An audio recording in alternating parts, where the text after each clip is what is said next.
De Samuel, chapitre 14. Joab, fils de Tseruja, s'aperçut que le cœur du roi était porté pour Absalom. Il envoya chercher à Tekoa une femme habile, et il lui dit, « Montre-toi désolé, et revêt des habits de deuil.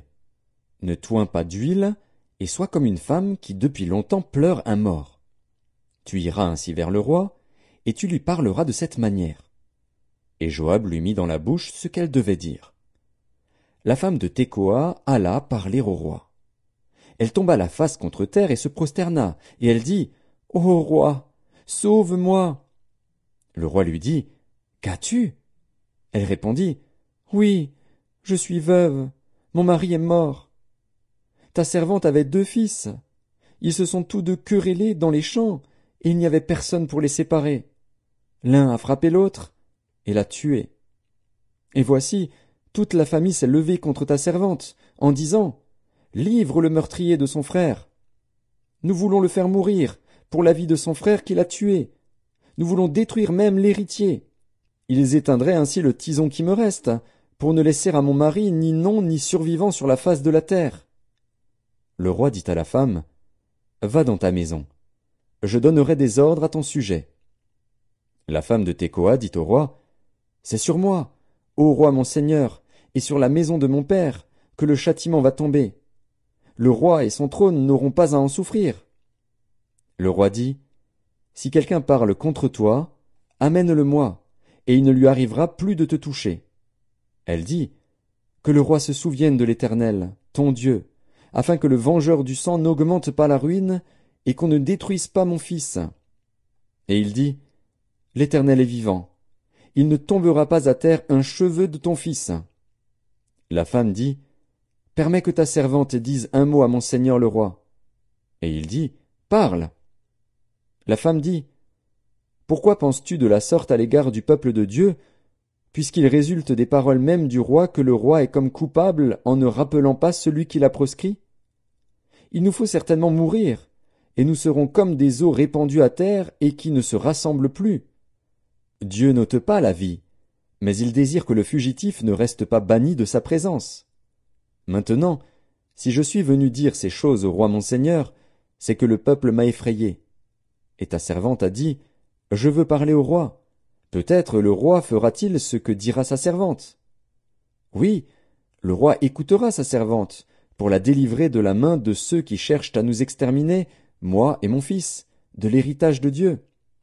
Ta servante a dit, « Que la parole de mon seigneur le roi me donne le repos, car mon seigneur le roi est comme un ange de Dieu, prêt à entendre le bien et le mal, et que l'Éternel, ton Dieu, soit avec toi. » Le roi répondit et dit à la femme, « Ne me cache pas ce que je vais te demander. » Et la femme dit, « Que mon seigneur le roi parle. » Le roi dit alors, « La main de Joab n'est-elle pas avec toi dans tout ceci? » Et la femme répondit, « Aussi vrai que ton âme est vivante, ô roi mon seigneur, il n'y a rien à droite ni à gauche de tout ce que dit mon seigneur le roi.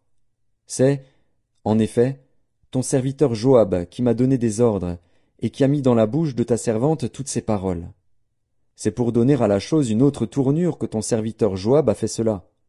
Mais mon seigneur est aussi sage qu'un ange de Dieu, pour connaître tout ce qui se passe sur la terre. » Le roi dit à Joab, « Voici, je veux bien faire cela. Va donc, ramène le jeune homme Absalom. » Joab tomba la face contre terre et se prosterna, et il bénit le roi.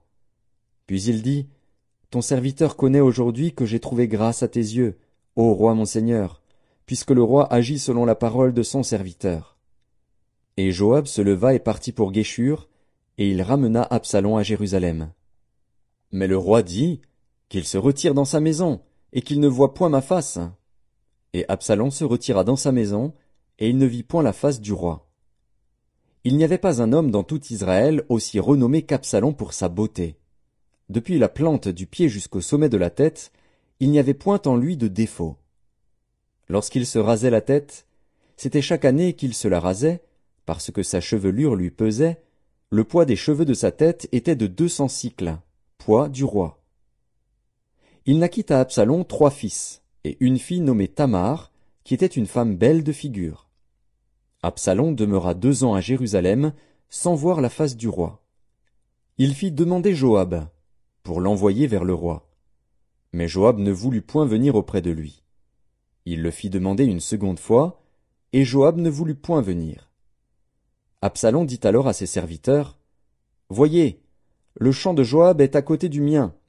Il y a de l'orge, allez et mettez-y le feu. » Et les serviteurs d'Absalom mirent le feu au champ. Joab se leva et se rendit auprès d'Absalom, dans sa maison. Il lui dit, « Pourquoi tes serviteurs ont-ils mis le feu au champ qui m'appartient » Absalom répondit à Joab, « Voici, je t'ai fait dire, viens ici, et je t'enverrai vers le roi, afin que tu lui dises, pourquoi suis-je revenu de Guéshur? Il vaudrait mieux pour moi que j'y fusse encore. Je désire maintenant voir la face du roi. Et s'il y a quelque crime en moi, qu'il me fasse mourir. » Joab alla vers le roi, et lui rapporta cela. Et le roi appela Absalom, qui vint auprès de lui et se prosterna la face contre terre en sa présence. Le roi baisa Absalom.